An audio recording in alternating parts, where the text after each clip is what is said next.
So great. Thank you for joining me. You've been through it in the last couple of weeks, haven't you? Yes, you can say so. Nice of you to have me again, Jackie. I'm always looking forward to our chat. Oh, bless you. It was lovely to see you in Glastonbury a couple of weeks ago with Adrian's event. Yeah, when you were talking. Yes, yeah, but we had quite a good talk, and I just been with Sacha Stone over the last couple of days. So we had a talk yesterday as well, which was quite amazing in St. Ives in Cornwall. And today he came to our production facility, the Aquan place. So that's why I'm still here, because we have done a lot of filming here. And equally trying to get a bit of rest, because I dislocated two of my ribs, which popped out of the ligament of the socket. It's okay, they're not broken, but it is equally painful. Yeah, yeah. Oh my goodness. And that was in Mexico, wasn't it?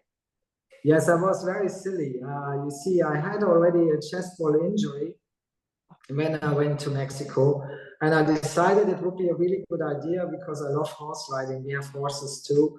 And I thought on the last few days, I thought, okay, let's do some horse riding, and to get to an ancient site. And it was all good, but it was a really stupid thing. I slipped out of my stirrup when I mounted the horse, and I came with my ribs onto the saddle horn. You know, they have Western saddles, of course, and that kind of pushed the ribs out of the sockets. So it's not a big deal, but it's just annoying, because it kind of slows me down.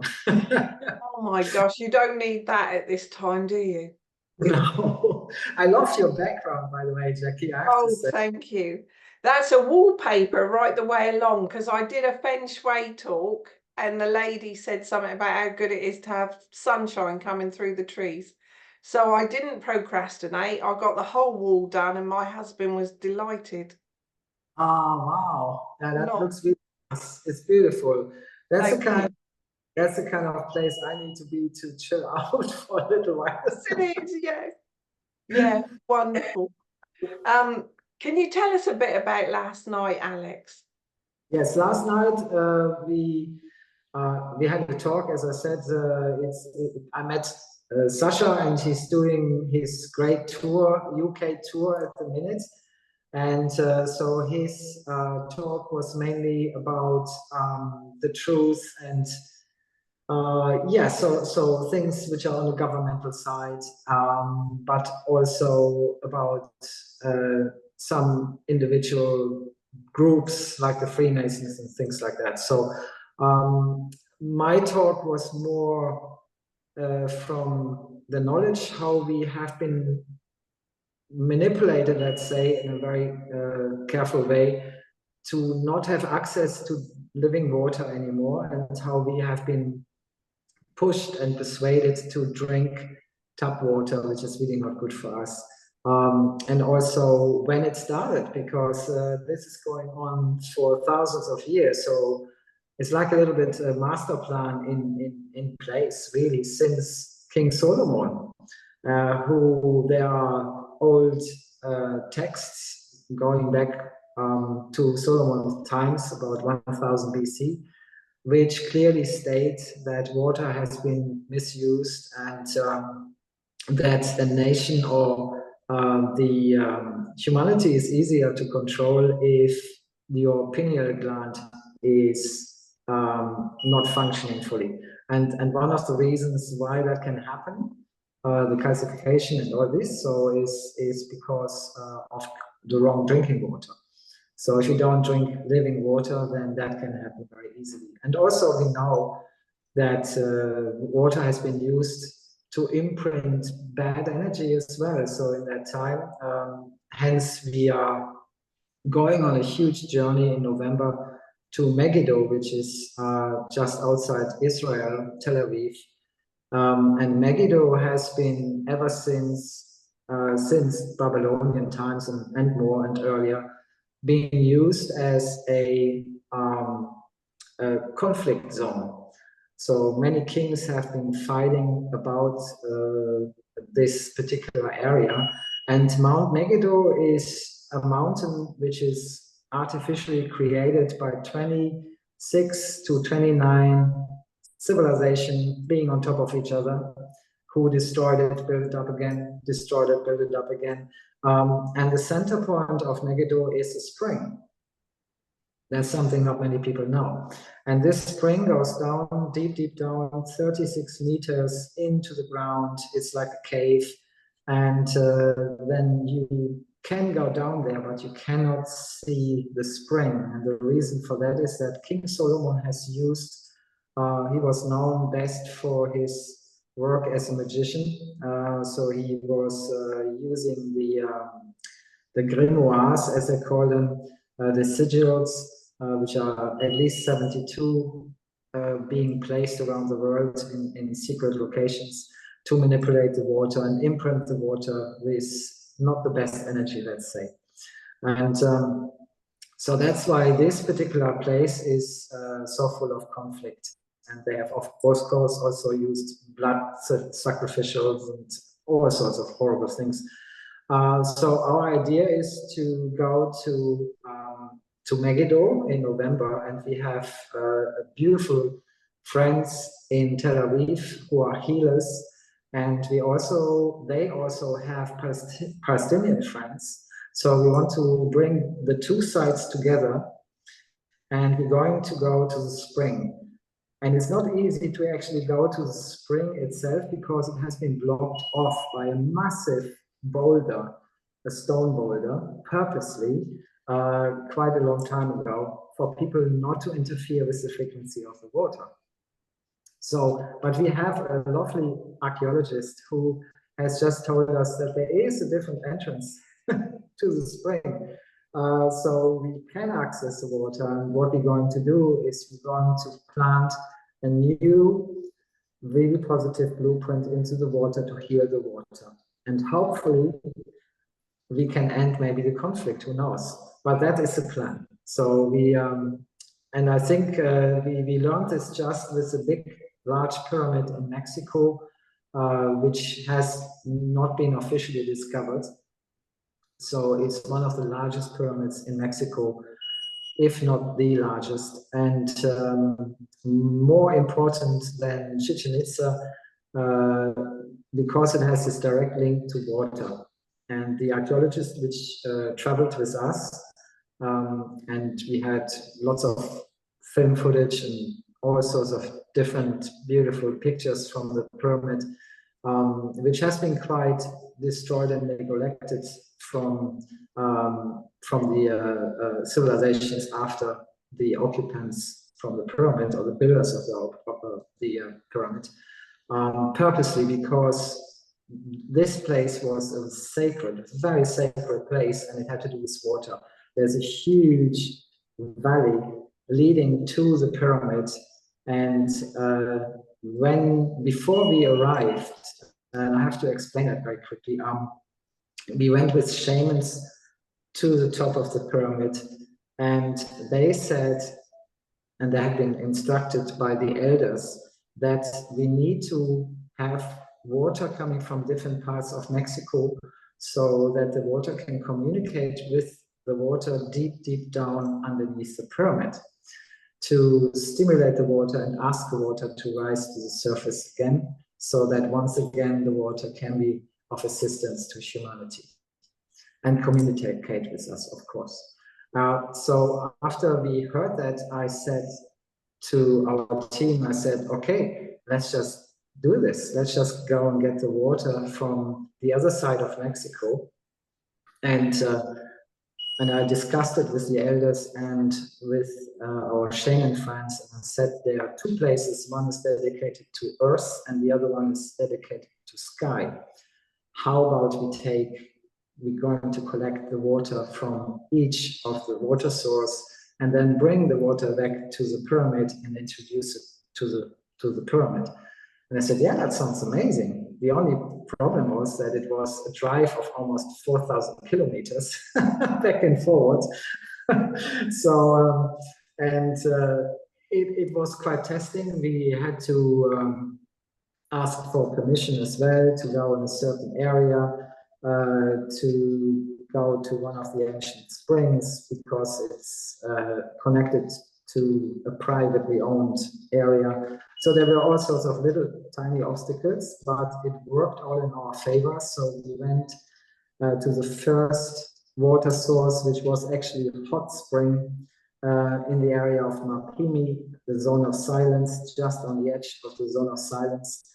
And the hot spring is quite known for its healing purposes. So it comes up from deep down inside the earth, 40 degrees. The water is 40 degrees at all times.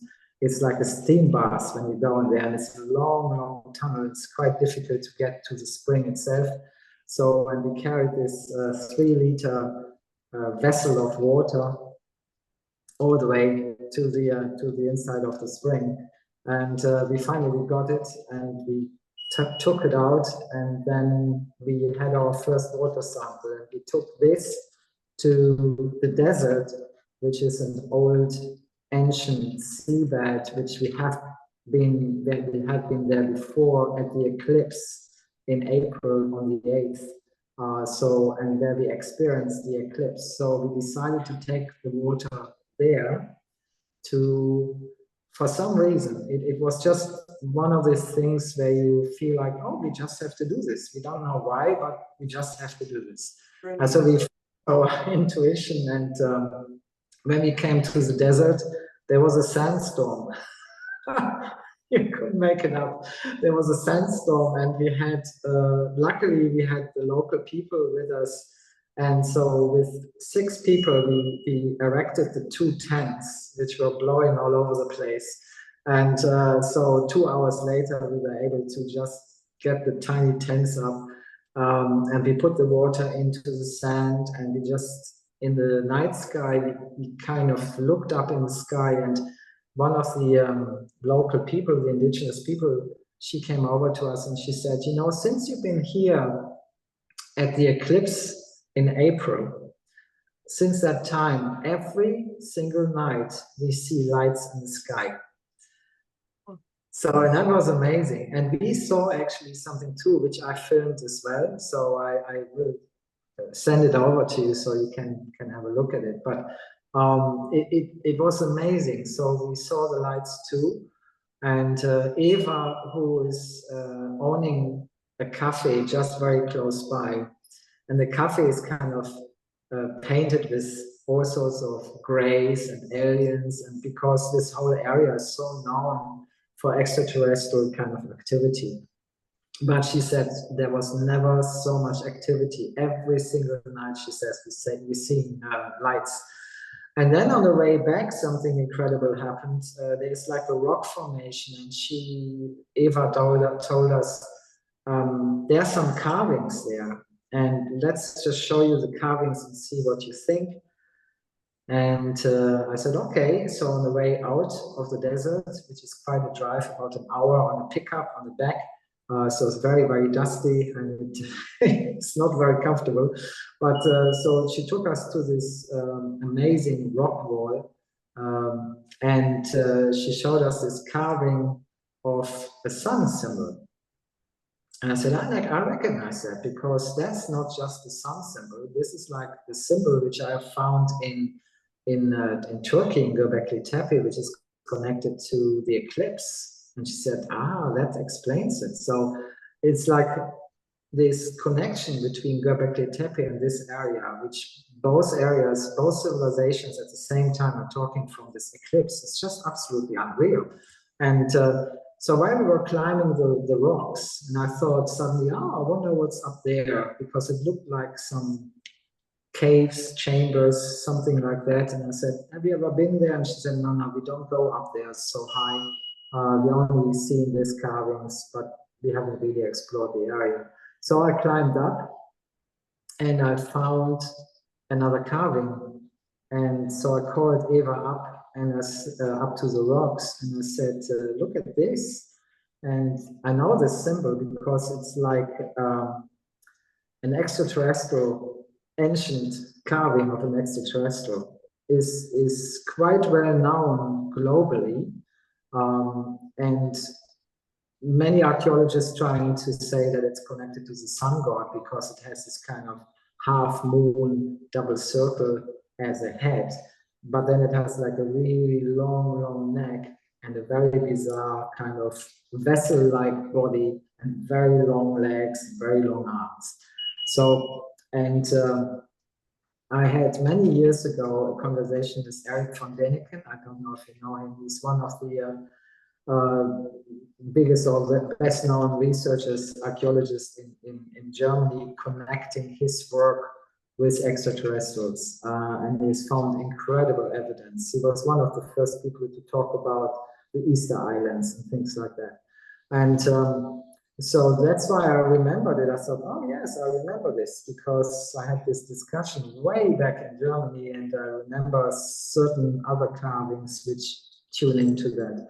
So anyway, if it is extraterrestrial or not, we don't know for sure, of course, because the scholars are not agreeing with it, of course. But we all know that there's a lot more out there than we can see or than we know. Sure, absolutely. It's like a spider's web of connections. It really is, isn't it? Because you know Vader Austin, I expect, do you, in New Zealand? Yes. Yeah. With the water, and I've done two talks with Vader. Obviously, oh, what's his name? He's passed away now, but you know, the water, Japanese man. Oh, Emoto. Yes. Emoto, Dr. Emoto, yeah. You know, I'd been to see him years ago. Yeah, there's a whole connection. There's Raymond Grace, who also purifies water, big parts of the world water. I mean, there's a lot happening, isn't there? Because when you're thinking of water, Alex, it's such a massive, because it goes into every home in every, you know, all over the world. So it's a massive thing, isn't it, to consider how you can have good water. Absolutely. Yeah, that's why we're doing all this research with the water as well. And I mean, we're going into great detail to analyze the water, each water which we are taking from. Of course, we're always asking for permission because the water source, which I just explained, we had from the deep down the earth, and then the next one, which we took from a lagoon, which almost the water quality is like water plasma. It's so pure and so undisturbed. It's coming from deep down the water tables, and it's just an incredible experience to drink it. It's totally different, and you can feel it instantly because yes. Maybe shown that before you join me, but yes. You have a really ancient bottle there. That was like the first one, yeah. Lovely girl got it when she came up to your shop, yours and Ian's shop in Glastonbury. She got a bottle for. I have to show you, we have a different one. We have, I don't know if you can see this. Oh yes. So this is our new product, and what we have done is we have used the information which we have harvested also from the ancient springs, because I was wondering if you can transfer that blueprint from one water to another, and of course you can. So, and water is a bit like a child as well. Water likes to be stimulated, water likes to learn, and water takes on energies and frequencies. And that's something we have extensively kind of looked into over the last few months, especially. We have had waters from two different sources, one good source and one source like tap water. And we could actually reverse the damage of the tap water by introducing water from a pure living spring. It's amazing. It was instantaneously, it took on the information from the intact water and it transformed it. So, and there we are, and I've been talking to so many scientists and professional people looking into water, especially people who are creating or trying to create water plasma. And water plasma, in my opinion, is something which is the only kind of supplement, let's say, which you need to heal yourself. And there are quite a few people. I had a talk with Sacha about it, because there's another guy in South Africa who has done incredible work on the same kind of level. So our Aquan is literally like the first step into a completely different way of curing your body. And that is something which we wanted to enhance, and that's why we have this new facility behind me, and I'll show you this very quickly because you will like it. And I don't know if you can see it. Beautiful. So we have these bottles, they're all made from glass. We have our tanks as usual, but above the vessels, there are these little gray boxes, and inside the boxes are specific speakers who can play the frequency.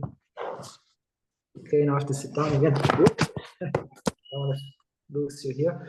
Okay, so above the water vessels, there are these little gray boxes which contain these loudspeakers, and they're speakers especially tuned in for these particular frequencies which we are using for the water to be enriched or to be stimulated. And then we have, of course, at the moment, this is purple or violet light shining with the bottles there behind me. It's like going from a deep color down to a very pale, yeah? Yes, the water is changing with the frequencies. So each frequency has its own color. And so it took quite a while to figure out how to do this all. And now the Aquan is actually a lot thicker than the water we had before. So I cannot demonstrate it really well without opening it. But it has almost now like, it was always slightly thicker than water. But now we have, because we're using two different magnetic fields for the water to be prepared and to be stimulated in the first place, so it can take on all the information. So from there, we have the ingredients going inside between the two magnetic fields so that we get the maximum effect into the water and that it is being imprinted for a long time. So because usually water plasma, when you create it, it doesn't really survive without being contained in a sealed container. It would collapse. But because of all the different frequencies and everything we're using, especially with the creation of the first step of the Aquan, which we call the mother Aquan, that is the key to everything. So this allows the structure of the water to come together much more efficient, and it will hold the plasma in place for as long as the water is in the bottle. Incredible. Where is this unit that you're at? Okay, the unit here is near Falmouth. So we moved, and it's in the middle of a woodland. It's absolutely stunning here. It's surrounded by fields, and we were wondering where we could create Aquan, because we didn't want it to go into some industrial kind of unit. That would have been really wrong. So then a friend of ours said, hey, there's really lovely units there. Just have a look. They're not industrial units, but they give you everything you need. And so we went here and we met Chris, the owner, and he's an absolute amazing guy. He's just so genuine, and he totally understood what we were talking about, and he's interested in water. And then he said, because our first question, of course, was, where's the water coming from? What kind of water are you using? And then he said, aha, you know, he said, we have a very special place, and because there's a very special spring where we use the water from the spring, which is nearby, coming from the woodland, actually just above. And he said that used to be a healing spring. Not much is known about it because the names have changed with the owners of the land. So nobody knows really what the original name of the spring is, but it was connected to a very wealthy family who came here and had an estate just above the forest, and they would use the water to choose the water for the healing purposes. So it was known as a healing spring. So, and that's when but he also, what he had, and that was amazing, he said, well, the cafe, which is here as well, there's a lovely cafe and their food is amazing. He said the cafe is using the water, the pure water, to hand it out to people. So we had to have it analyzed and to see if it is safe. And then he showed me the test certificates, and I thought, oh wow, that's really amazing water. So we showed it to another scientist friend of mine, and we had him look over it, and he said that's incredible, and it's very, very close actually to the White Spring in Glastonbury.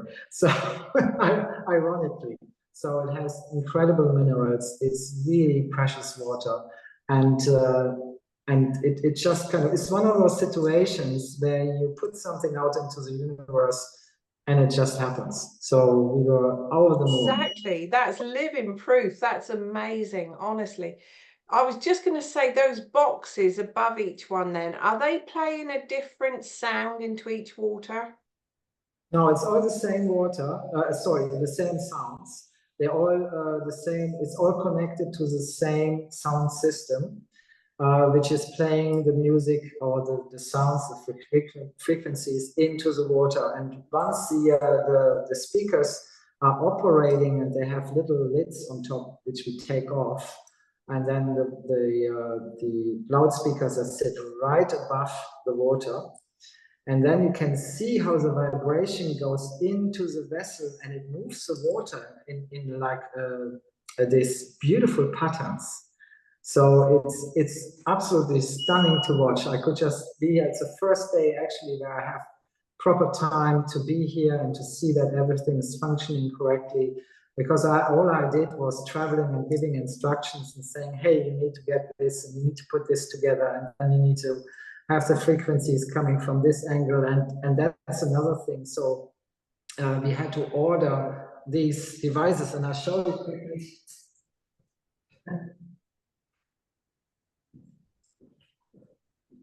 These here, these devices, which are Schauberger devices, and they have two little arms inside, and one spins anti-clockwise and one spins clockwise. And they are made, especially in Germany, they're really, really difficult to get. And the guy who does them, he is connected to the Schauberger patent.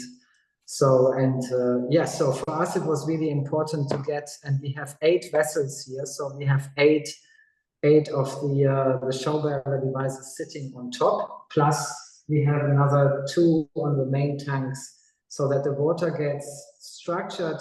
Every single time we move the water from one place to another, it gets restructured. Incredible. So what you're doing is just amazing, Alex. Yes, thank you. It's I don't see myself really. I just listen. I mean, I did say before you come on, I mean, I hadn't even heard of you about 4 or 5 months ago, and then Bob introduced us. But what your life's been like for the last 5 months is just off the scale, really. Yes, it has been quite intense. But the biggest pleasure for me, or the biggest mission, which is the most important for me, is to decode the water of these ancient places which have been manipulated back to its original state.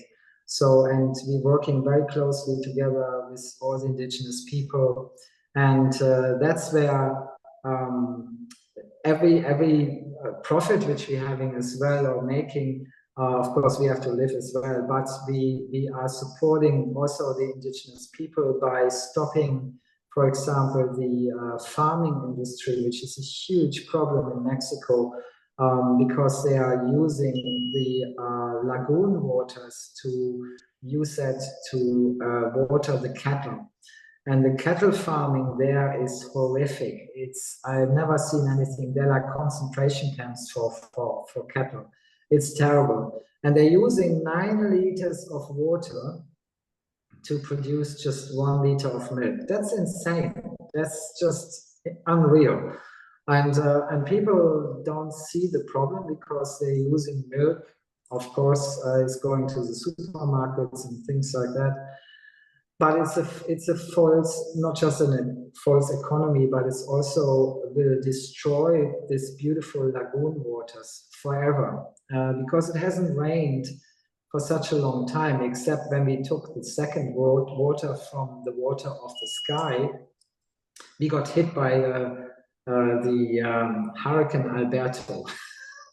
So that was quite interesting, and we took the water all the way 9 hours drive back to San Miguel de Allende to the pyramid, where we then finally introduced the waters to the pyramid with all the shamans and the indigenous people. And guess what happened? You will not believe it, but it was just mind-blowing. The water of the pyramid has not been there for most likely hundreds of years. Nobody knows for sure, but there was never any water or sign of water. Soon as we poured the water in the top of the pyramid and the water was going down, the water levels, for some reason, the water decided, I will show myself again. And the spring, the original spring, we have documented it on our videos as well, started to rise up again. And for the first time, we could see water flowing down towards the pyramid.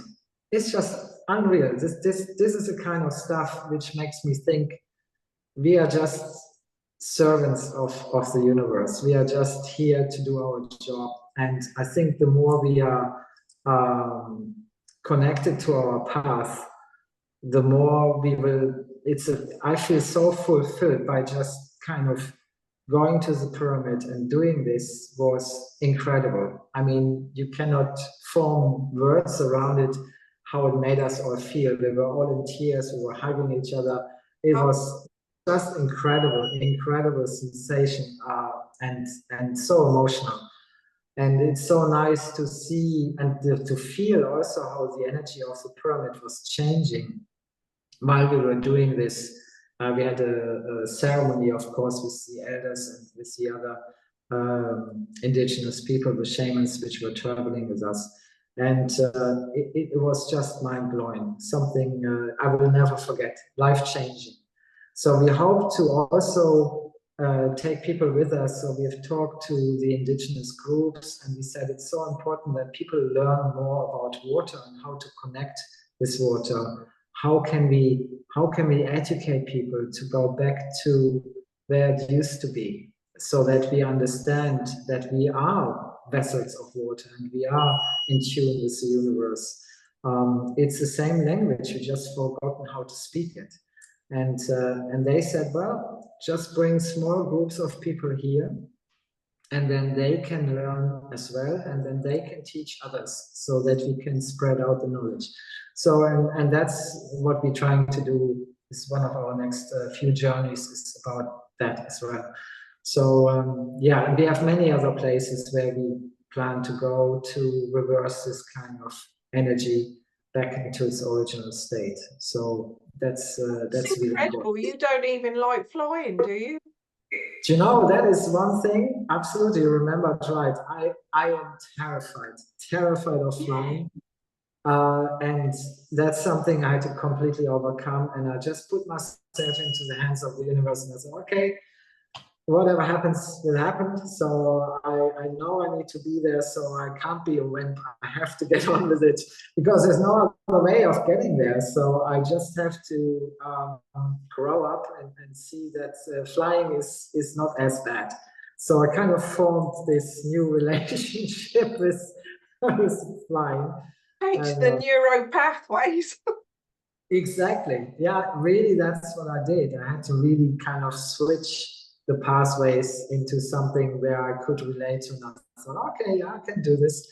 But yeah, so it's all. And not to forget, I mean, the fear of snakes. I am absolutely phobic when it comes to snakes, I and would we, be. we haven't had any kind of encounter except the last few days in Mexico. We got invited to a very sacred site, but because it was so hot over the day, the people from the reservation, they said, okay, we're going to climb this mountain in the night. And I thought, oh, okay, we're climbing it in the night. So 1330 meters, I think it was, the height above sea level. It took us about 1.5 hours to climb it in a dark pitch, well, not pitch dark, we had a little bit of moonlight, which was good. But on the way, now that was the next morning, when we had another hike to another special place, I almost stepped on a rattlesnake. She was just literally a meter away from me, and I kind of didn't see her because, without my glasses, I'm a little bit, blind.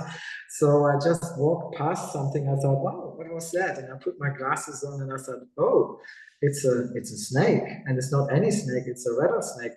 And I didn't know, and Joelle, who traveled with me, she didn't know either, that in the morning, first thing, when the snakes come out, they make themselves really flat because their energy is so low. So they only kind of get round over the next kind of hour or so. But the first thing is they're quite flat. So we both thought the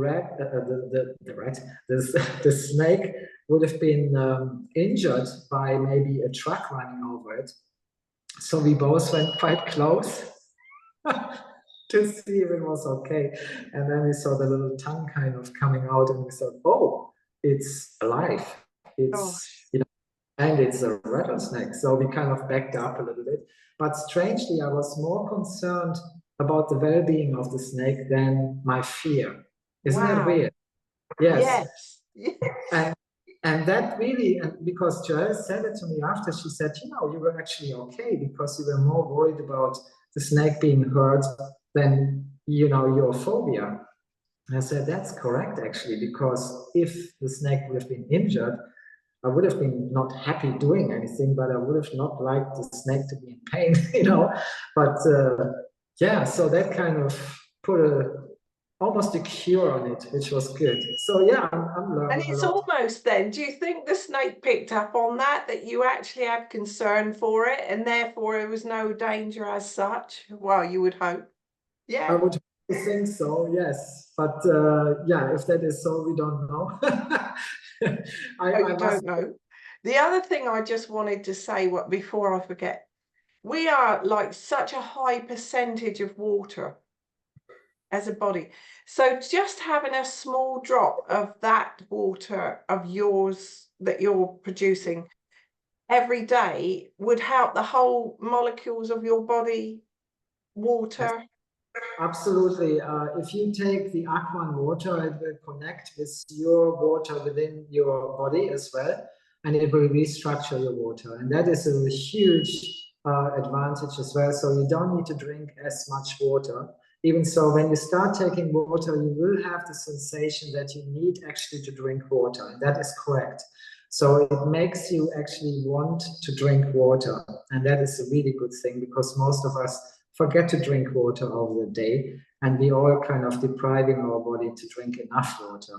But you do not need a huge amount of water, and that is also a false kind of information that you need to drink 2.5 liters or 3 liters of water a day. That is so wrong. You only need to have good spring water, which is, I don't say living water because living water does not exist on this planet more than 3% now. So living water is quite rare. So you'd have to go to the Arctic circle to get it.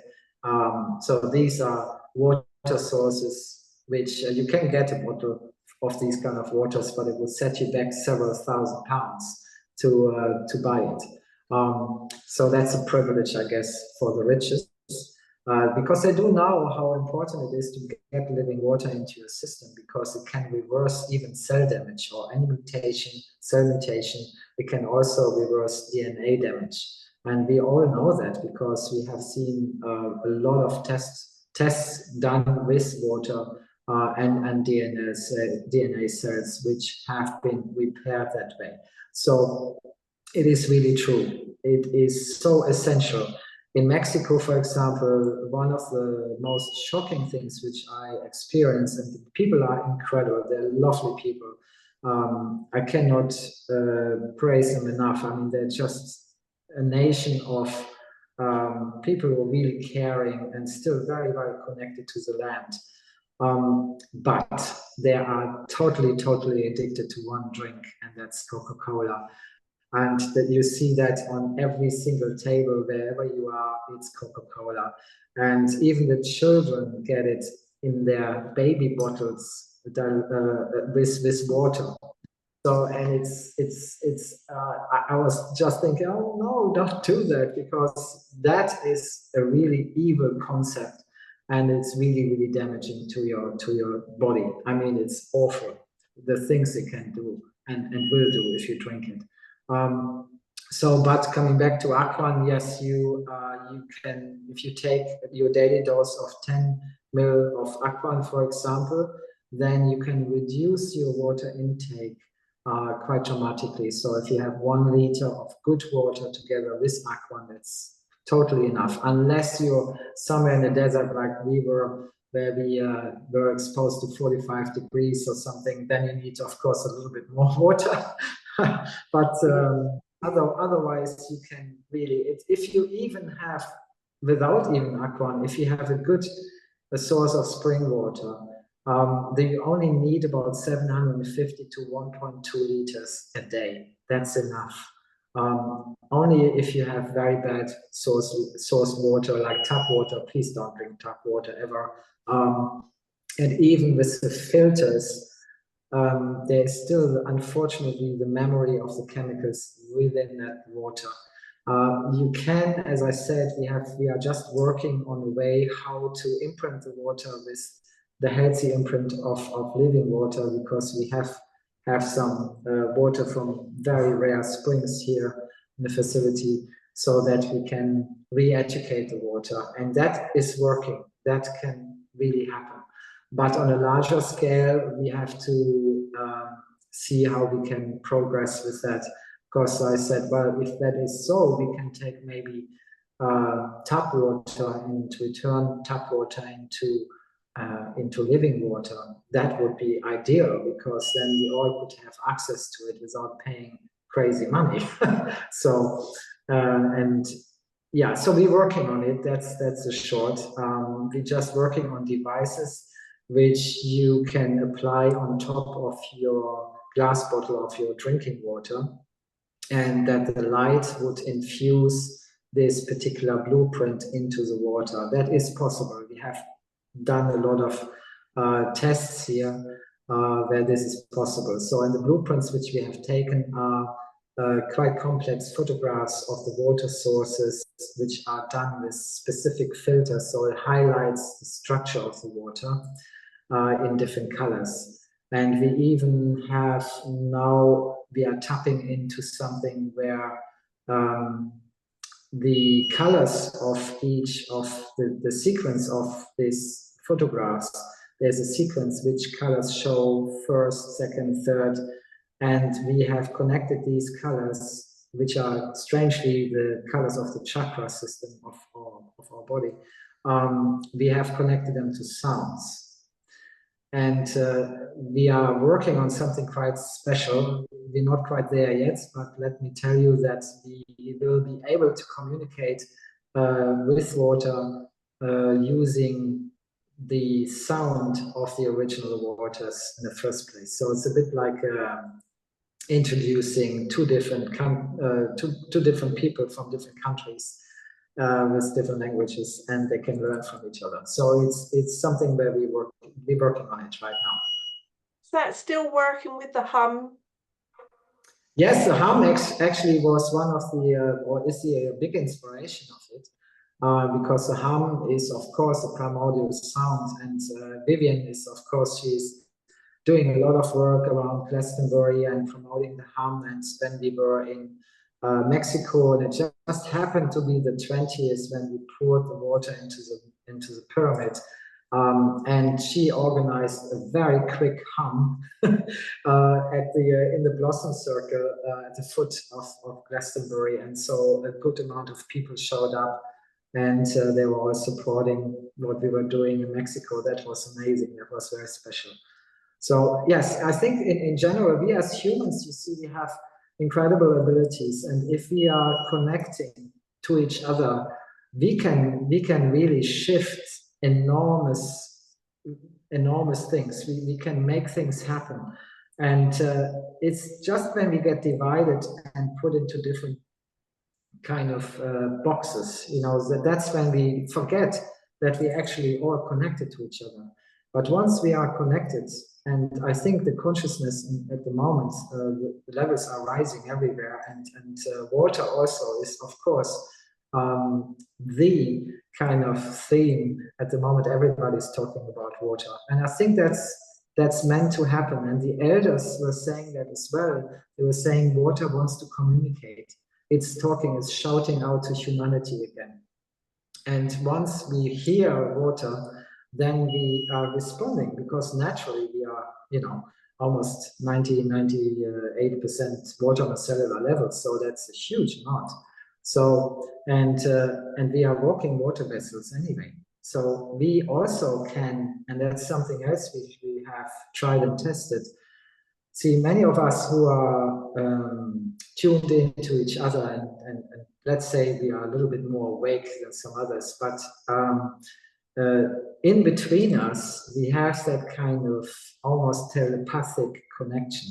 And that kind of telepathic connection comes from frequencies within us, which is again coming from the water. So it's not our brain really connecting to each other, it's the water within our bodies connecting to each other. And that is really, really important. And in the future, I truly believe that we have something like Aquan. It can be something else. I'm not saying that I'm the only person who is inventing something which can be beneficial. There are a lot of good people out there. But I truly believe that we can heal each other by water communicating to each other again and healing each other. So, and that's what it used to be. This is exactly what the elders of the Laguneros were talking to us about, how they were using the water, how they were talking to water, and how we be a part of water again. And we just forgotten to speak the language, and that's all. So I think we are steering into an incredible future, and I'm not pessimistic. I don't believe that we will be further controlled by all these evil people and kind of controllers. I think their time is over. They know that already, and I think we are on the big stretch where we are moving forward into the future, and it is our future, and we're claiming back our gifts as well, because they made us forget how incredible we are. We all are creative, all of us. Absolutely. So, yes. Absolutely. Just before we go, and I know you'll push for time now because you're seeing Sacha again, I think, tonight, Daphne. So he at least be our water consultant for our land. Oh, so my friend's asking, you'd be a water consultant? No, you've got so much to do.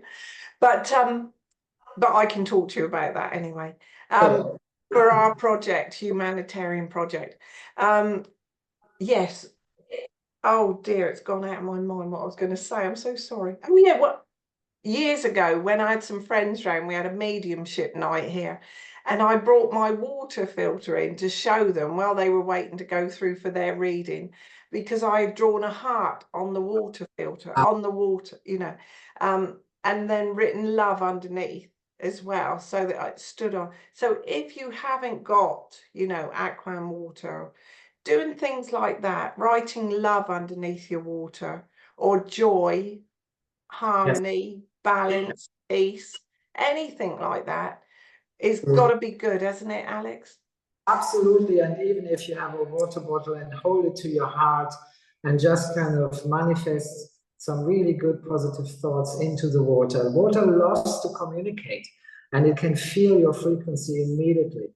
So yes, absolutely. If you don't have any access to, I mean, the filter system, even if you have the filter before you drink the water, I would suggest to do that anyway, just to kind of eliminate any other harmful substances which may be still in the programming of the water.